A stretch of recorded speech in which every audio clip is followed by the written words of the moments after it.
RTO મહેસાણામાં થશે વાહનોની જાહેર હરાજી।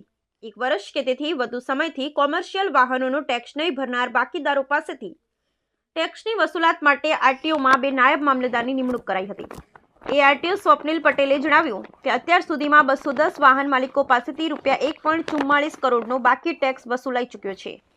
વાહન ડિટેઇન કર્યા બાદ ટેક્સ નહીં ભરનારા 11 વાહનોની હરાજી કરવામાં આવશે।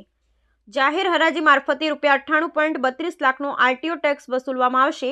વાહનની કિંમત કરતાં ટેક્સની રકમ વધુ હશે તો વાહન માલિકની મિલકતો પર બોજો નાખવાનો અમલ ટૂંક સમયમાં શરૂ થશે।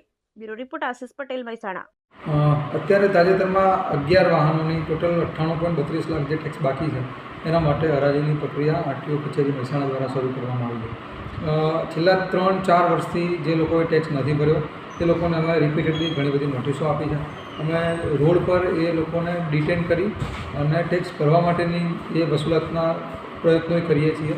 સાથે સાથે આ કેસોની અંદર અમારા ત્યાં નાયબ મામલતદારની નિમણૂક એ પણ થઈ છે કે જેના આધારે એમની જો કોઈ મિલકત છે કે એમના કોઈ જમીન છે તો એના ઉપર એને સર્ચ કરી અને એના ઉપર બોજો નાખવાની કવાયત પણ હાથ ધરી હતી। પણ તેમ છતાંય જે લોકો હજી ટેક્સ નથી ભરતા અને જેના વાહનો ડિટેન છે અને ટેક્સ ભરીને છોડાવી પણ નથી ગયા એવા વાહનોને હવે વાહનોનું અવમૂલ્યન ન થાય, લાંબા ગાળે એની કિંમત ન ઘટે એના માટે અમે એને હરાજીની પ્રક્રિયા માટે હવે શરૂ કરવા જઈ રહ્યા છીએ।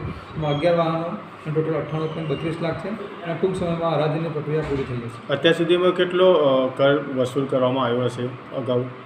અત્યાર સુધીમાં તો આરટીઓ કચેરી દ્વારા દર માસે આની સ્પેશિયલ ડ્રાઈવ થાય છે અને દર માસે આનો અમે 100 જેટલા વાહનોની અંદર દર માસ આમાં અપડેટ આવતી જ હોય છે કે એ ટેક્સ ભરતા જઈએ છીએ।